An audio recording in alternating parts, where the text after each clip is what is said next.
They don't tell you the real price of the paycheck. They call it career progression. They call it stability.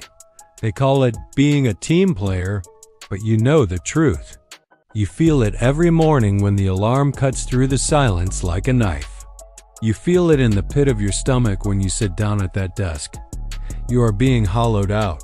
Your job is not just taking your time, it is taking your soul. It is trading your limited time on this earth for currency.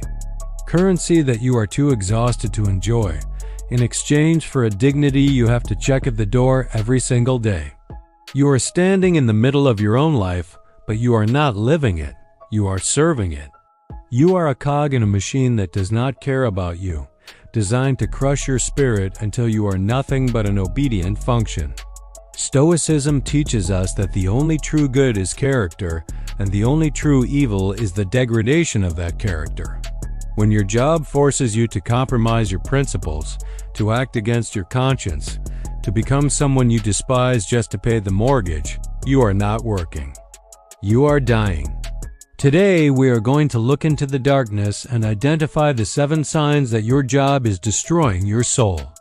We will strip away the illusion of stability and show you the brutal reality of the cage you are in. It is time to stop complying. It is time to start building. The foundational sign of a soul-destroying job is that you have lost your sovereignty. People fear being alone because when they are alone, they have to face the one person they cannot run away from, themselves. The nice guy fills his alone time with mindless entertainment to drown out the voice of his own inadequacy.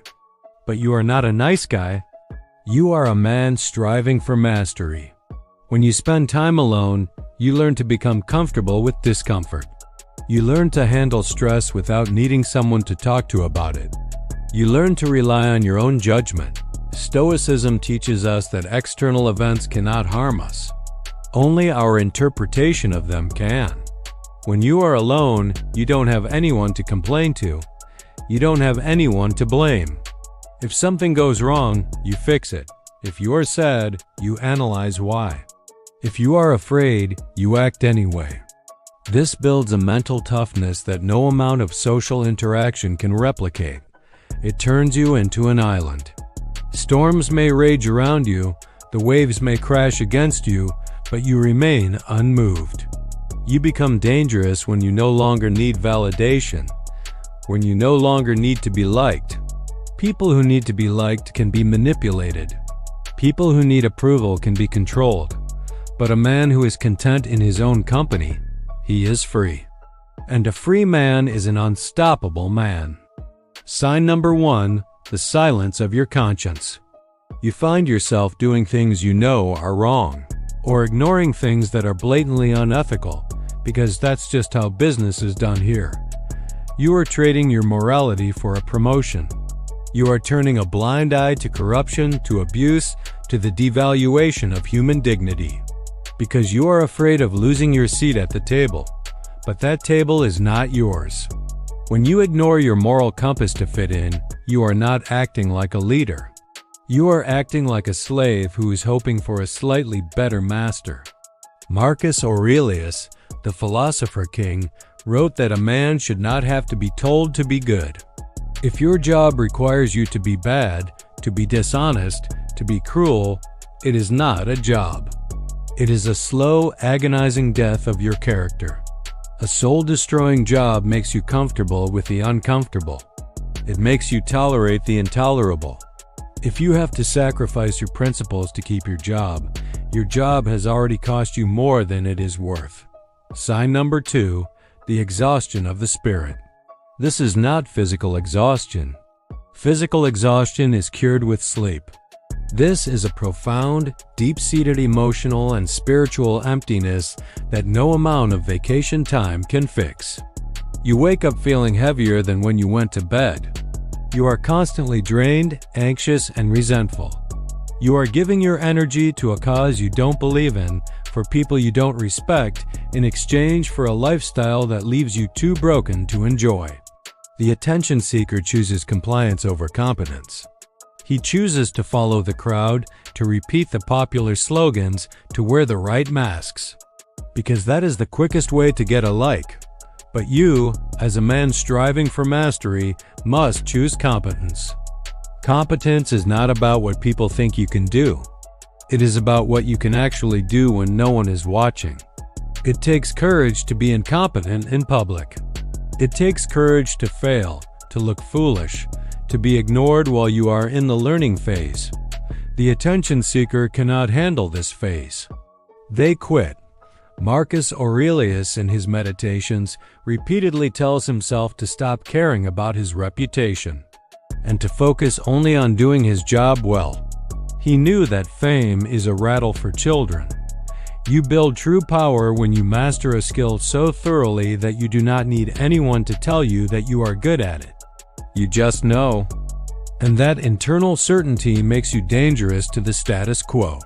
Stop asking for applause for your potential and start building the ability that demands respect.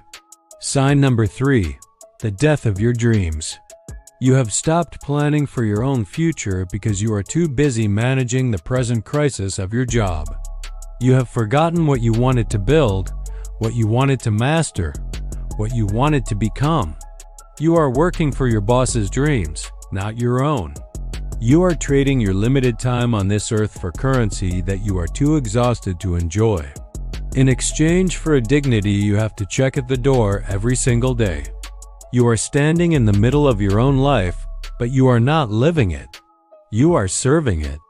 People will call you arrogant. They will call you strange. They will ask why you aren't coming out to the bar on Friday night. Let them talk. While they are seeking temporary pleasure, you are building permanent power. Do not fear this isolation. Embrace it. It is the price of admission for greatness. You think you are the first to feel this? This trap is as old as civilization. Let me tell you about a man who had everything, but was made weak by his hunger for applause. His name was Nero. He was the emperor of Rome, the most powerful man on earth. But that power was an illusion. Nero didn't want to rule. He wanted to be adored. He was obsessed with being seen as a great artist, a musician, an actor, a charioteer.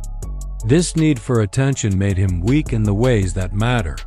He spent Rome's treasury on lavish spectacles, games, and performances, neglecting the actual management of the empire. He was so desperate for approval that he became a monster. He would force people to stay and watch his hours-long performances, sometimes locking the theater doors. When his generals finally rebelled and the Senate declared him a public enemy, he didn't die with dignity. He died alone, terrified, whimpering, his final words supposedly being, "What an artist dies with me." His last thought was still about his performance, not his life. That is the definition of weakness. Nero is the ultimate example of a man who allowed his job as emperor, which he misinterpreted as a performance, to destroy his soul because he chose adulation over integrity. Sign number 4, the loss of your identity. You are no longer a person. You are a role. You are a job title. You are a set of responsibilities. When someone asks you who you are, you don't answer with your passion, your skills, or your character. You answer with your title and the company you work for. Your job has consumed your entire personality. You are not building a life. You are merely maintaining a position. A leader makes decisions based on data and principles, not on popular opinion. When you are constantly surrounded by people, you are constantly subconsciously absorbing their opinions, their fears, and their limitations. When you are alone, you get to define your own reality. You become the CEO of your own life. Sign number 5, your health is deteriorating. Your body is keeping score. Chronic stress, tension headaches, insomnia. These are your body's ways of telling you that you are in a toxic environment. Sign number 6, you are constantly anxious and fearful. You live in fear of losing your job, fear of making a mistake, fear of the next email from your boss. Fear has replaced purpose as your primary motivator. Sign number 7, you have lost your enthusiasm for life. Things that used to bring you joy, passion, and excitement now feel like chores. You are just going through the motions. Being alone is not a sentence. It is a gift. It is the time to train when others are sleeping. It is the time to study when others are partying. It is the time to build when others are destroying. Stop chasing the crowd. Start chasing your purpose. This is the brutal truth. Your job is a cage, but the door is unlocked. You have just been too afraid to walk out. You are not half a person waiting to be completed by a paycheck. You are a man with a purpose. You were meant for more than being seen. You were meant to be strong. You were meant to be wise. You were meant to build something that outlasts the temporary applause of the crowd. The world will try to lure you back with its ghostly hands. Look that crowd in the eye and look right past it. Find your own compass. Build your own fortress. Master your own self. Be silent. Be competent. Be dangerous. And most importantly, stop being nice.